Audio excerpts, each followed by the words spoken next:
My name is Andy Wise, and I want to welcome all of you to Miller Chevalier. We are so pleased to have all of you join us for this amazing event.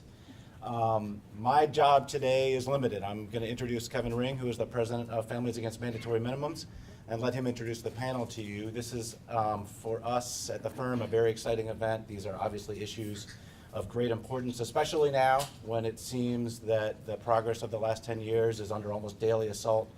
Families Against Mandatory Minimums is an organization that's been around for 25 years, fighting for criminal justice reform, fighting for a just and fair and equitable system that reflects the organization's values of individual accountability and dignity. Kevin has been the president of the organization since taking over from Julie Stewart, who is its founder. I really can think of no one better to lead that organization in this time. Kevin is a dear and cherished friend to this firm and to many of us in this room. He has seen this issue through many lenses in the last 20 years, including his time as a congressional staffer, as a lobbyist, and now as a tireless advocate. From the moment that I've known Kevin, I can say one thing. He has never been afraid to speak truth to power, which makes him both a perfect leader for this organization and a perfect moderator for this panel. So welcome. Thank you. That was very nice.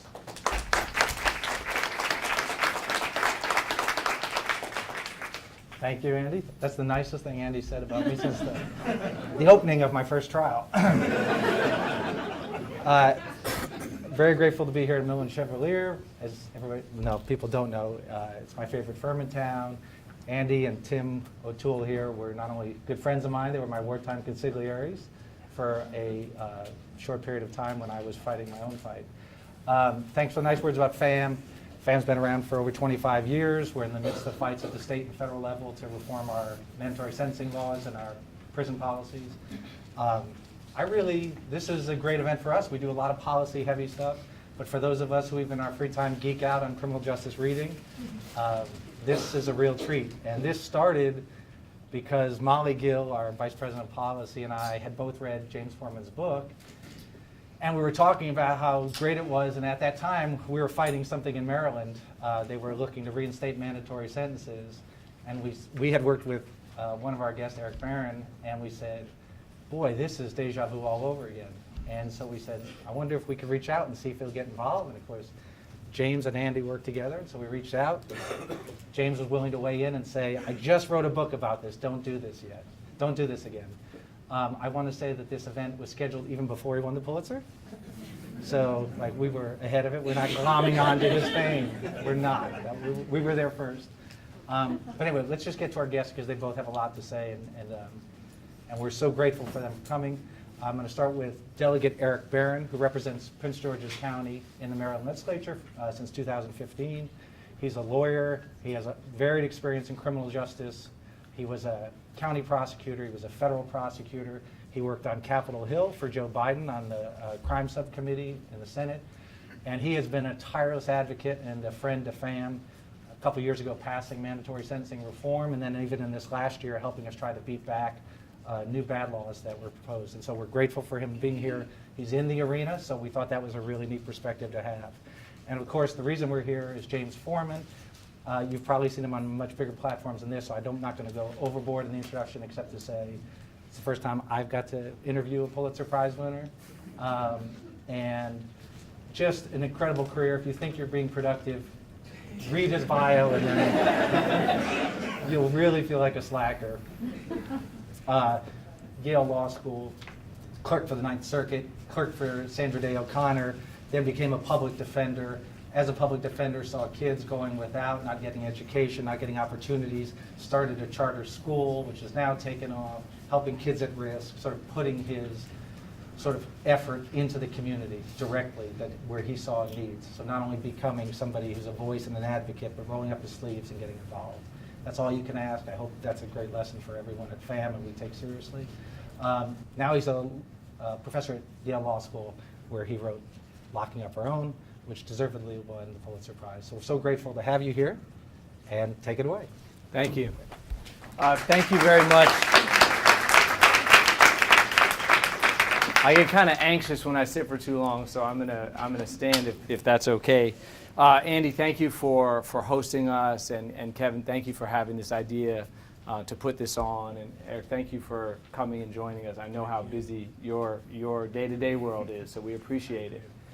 The Pulitzer Prize thing is impressive to some people, but it's not impressive at all to my son, Emeka, who's 9 years old.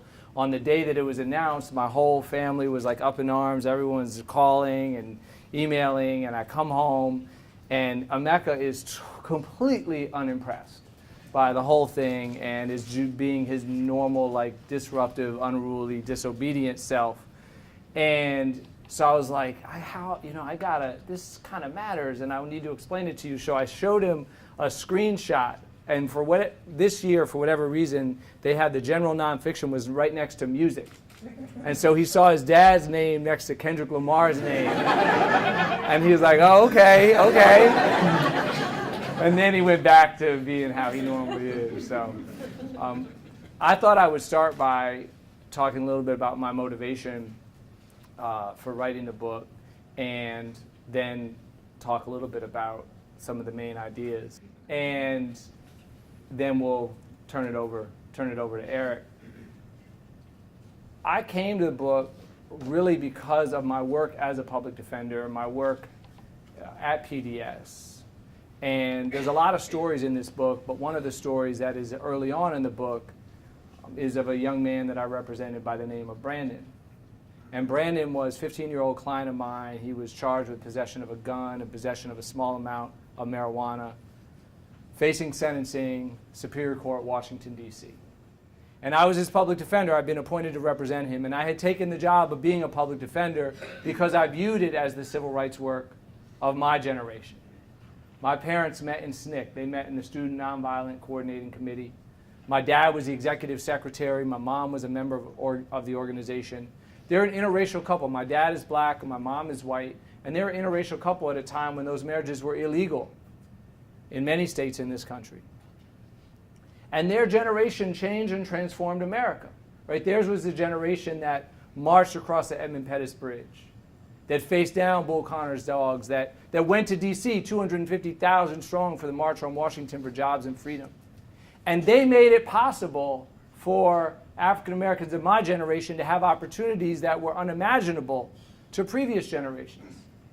Yet and still, at the same time as all that was true, I could see as I was graduating from law school that there was unfinished business to the civil rights movement. And the place that I saw it, and I'm not saying it's the only unfinished business, but the place that I saw it was in the criminal legal system, where we didn't have the term mass incarceration when I became a public. That's a term created in 2000.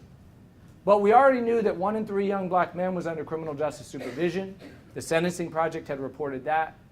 We already knew from that same report that black women were the largest single growing subset of the prison system at that time.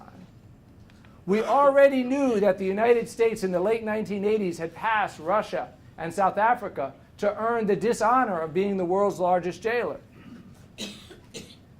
And I had seen some of the changes that led to that in my own life. Growing up in Atlanta, I grew up in a mostly African-American, working class, pockets middle class neighborhood.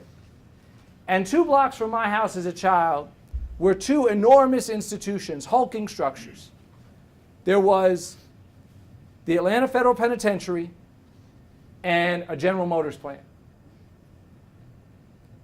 That's when I was a kid, early 1980s. 15 years later, graduating from law school, one of those buildings had shut down, jobs shipped overseas, and the other had built an addition. I don't think I need to tell y'all which is which. And so that reality and wanting to fight that struggle led me to become a public defender, and it led me to be standing next to Brandon. I was asking for him to be put on probation. I had a letter from a teacher and a counselor at his school. It was his first arrest. The letters attested to his character. His mother and grandmother were there in court. They had been there for every court hearing, and they wanted him to come home.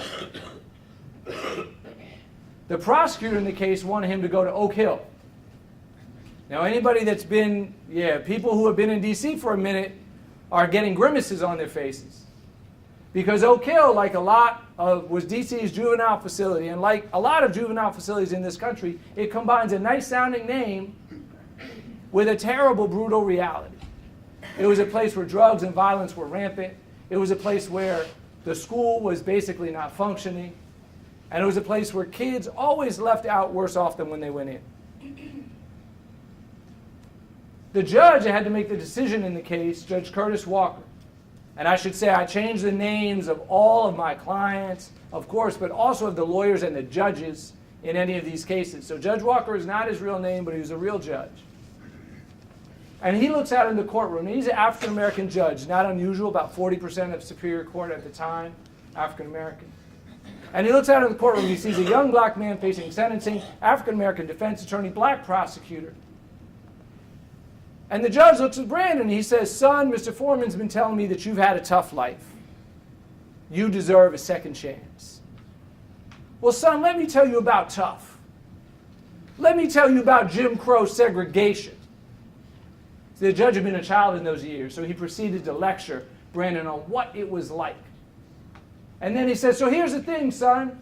People fought, people marched, people died for your freedom. Dr. King died for you. And he didn't die for you to be running and gunning and thugging and carrying on and embarrassing your family, embarrassing your community, carrying that gun. So I hope Mr. Forman is right. I hope one day you turn it around. But today, in this courtroom, actions have consequences. And your consequences will kill. Locked him up. I was so angry and I was so frustrated. I mean, think about it. The judge had taken the same history I just told you motivated me to become a public defender, the civil rights movement, and he had somehow flipped it on its head and, to my mind, perverted it and used it as a justification for locking up another young African-American man.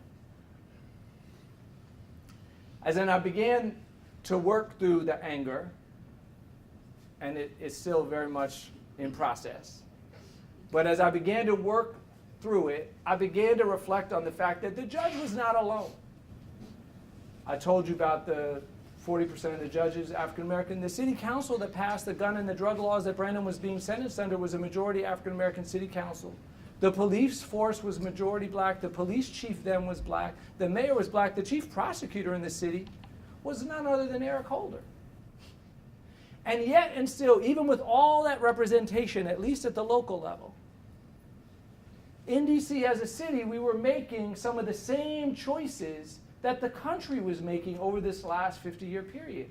And I wanted to figure out why that was. I wanted to try to understand what had happened in this country that was so powerful, that was so dramatic, that even in a majority black community, we would end up making a similar set of choices and we would end up having some of the same racial disparities. Because I told you that 1 in 3 young black men then was under criminal justice supervision. In Washington, D.C., it was 1 in 2 in the 1990s. So that was the question of the book. How did this happen? So let me just give you a couple of the main kind of points. The first thing that I think we have to grapple with is rising crime and violence and addiction and the fear and the anger that they created in African-American, all over this country, but in African-American communities in particular. Especially the crack years of the 80s and early 90s and the heroin years of the 1960s and the trauma that those left on neighborhoods devastated. People know something about the crack story, but heroin in the 1960s was crack in black communities before there was crack. The homicide rate in this city in the 1960s tripled. Nationally, it doubled. In Baltimore, it more than doubled. They tested everyone entering the DC jail every year for substances. In 1964, they concluded that 4% of the people were heroin addicts. By 1969, the 4% had become 45%. Now that's an epidemic. And it wasn't just the numbers, it was also the response that the numbers generated. So to write the book, I looked at archives around the city, especially in GW's library, but a number of other libraries, Howard University, Martin Luther King branch of the DC Library, and I looked at the papers of elected officials who have retired, and many of them kept the letters that they received from constituents. And what you see, so this is the 1970s, DC's chocolate city, 70% African American at the time. So it's mostly black citizens writing to mostly African American city council. 11 of 13 of the first city council are African American. And these letters reveal a pain and an anguish. People say, we just fought the civil rights movement, and I'm scared to go outside. I feel like a stranger on my city streets. I feel like a prisoner in my home. I can't walk my kid to school because they're selling drugs on the corner. I can't leave him in the park after school because they're shooting in the park.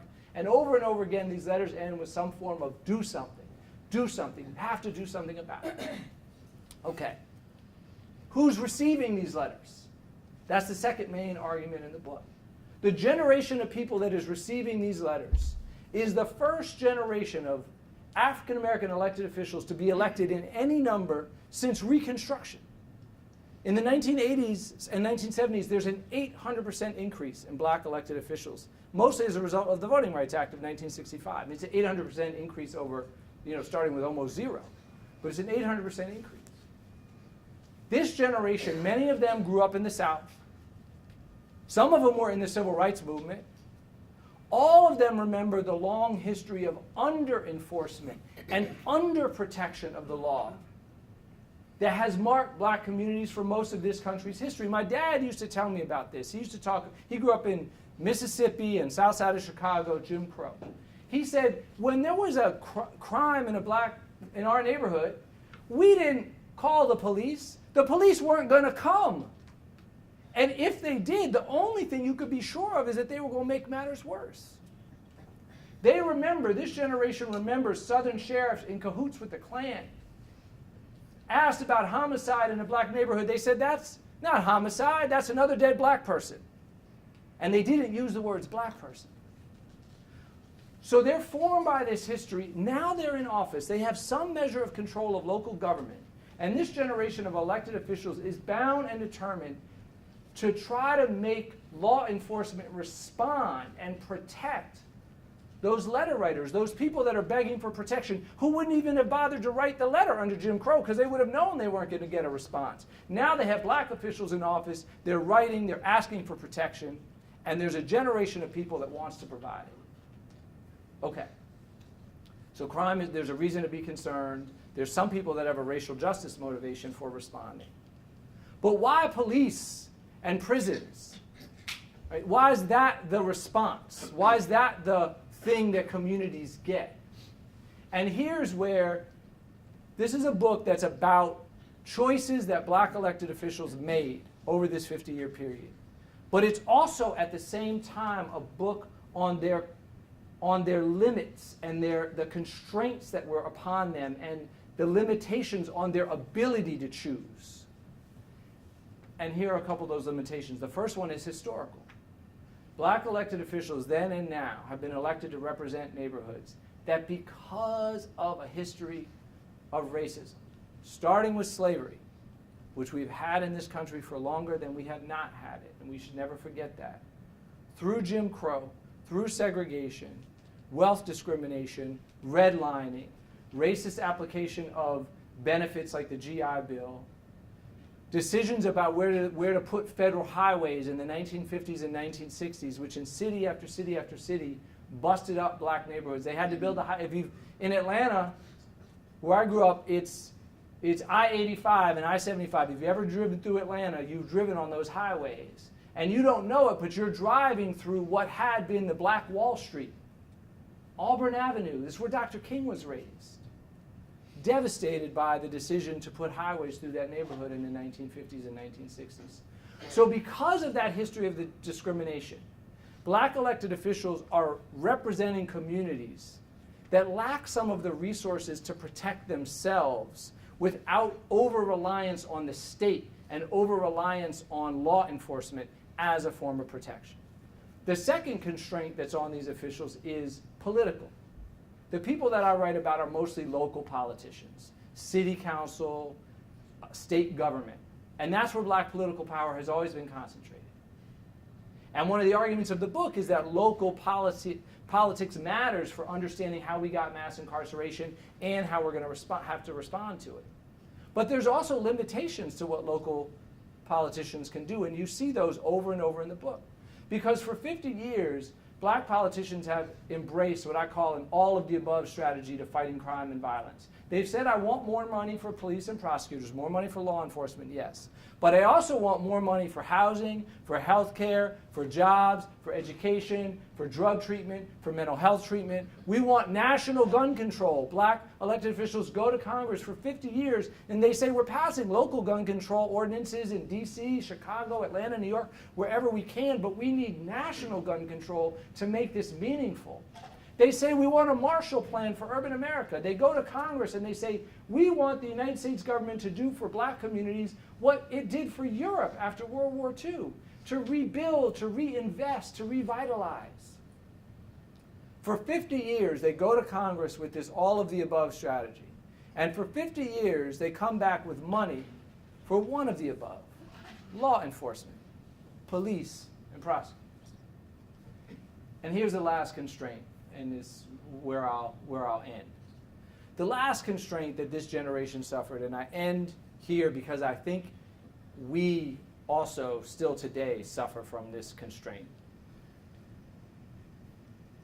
This is a generation that was constrained by their imaginations. So what do I mean by that? There's a lot of examples, but one of them that I want to give you is of a city council member by the name of David Clarke. Now, if you've been in this city for a while, you'll know that name. He was on that initial city council. I told you 11 members were African American, 2 were white. David Clarke was one of the 2 white members. He had an unusual biography. He went to Howard Law School. When he graduated, he worked for Martin Luther King and organized the Poor People's March in 1968. Then he becomes a lawyer for poor people, and when the local elections are called, home rule elections, he decides to run, and he's elected. Okay, the thing you need to know for the purpose of this story is that David Clarke was not a drug warrior. He is the opposite. The first thing that he did when he got into office in 1975, and this is the subject of chapter 1 of the book, the first thing he did was push for marijuana decriminalization. That same bill that some of y'all remember passing in 2014, almost word for word, that legislation was introduced in 1975 by David Clarke, and it almost passed. Now it's a few years later, the early 1980s, and heroin, which had stepped back a little bit in the 70s, is now back in force. And those letters that I told you from citizens are increasing in number and increasing in ferocity. And this time they're about addicts. People are saying, there are addicts, they're strung out, they're sleeping on the park benches, they're gathering in the alleys, they're on the stoops in front of my building, they're nodding off. And again, some version at the end of do something about it, please. Now, David Clarke, chair of the council at the time, he gets all these letters, and he forwards them to the head of the relevant government agency. And he gets a letter back saying, Councilmember Clarke, we received your citizen complaints, we're going to look into it. He then takes that letter and he sends it back to the citizen so the citizen can see that their letter has been responded to. That's great. But who does this non-drug warrior, marijuana decriminalizer forward the letters to? Remember, the problem is there are addicts in public space. Does he send it to the Department of Mental Health, Addiction Services, Drug Treatment and Rehabilitation, Social Work? No. He sends it to the police chief. Because even though he's not a drug warrior, like so many of us, his imagination has been constrained, and he can only think of the problem of a drug addict in public space as a problem that needs, as a response, a person whose weapons are a gun and handcuffs, and whose treatment center or place that they can bring you for help is only the local jail. And one of the arguments of my book is that when we try to figure out how mass incarceration came to be, how we came to have the system that we have today, that it is tempting to try to find a particular speech from a particular president and say, yeah, that was the moment, or try to find a particular act of Congress and say that was the thing.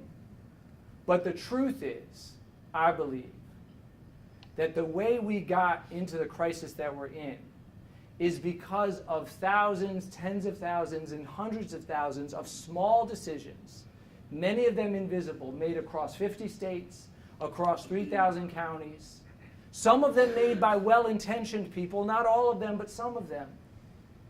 Like the decision about which government agency to enlist when you hear about a problem of addicts in public space, and that those tiny decisions are the individual bricks that collectively have built the prison nation that America has become. I'm going to stop now, except to say, which we'll get into a little bit later, that I believe that has implications then for how we need to respond and how we're going to need to dismantle the system, because I do believe it is going to be brick by brick in that very same way that it was built.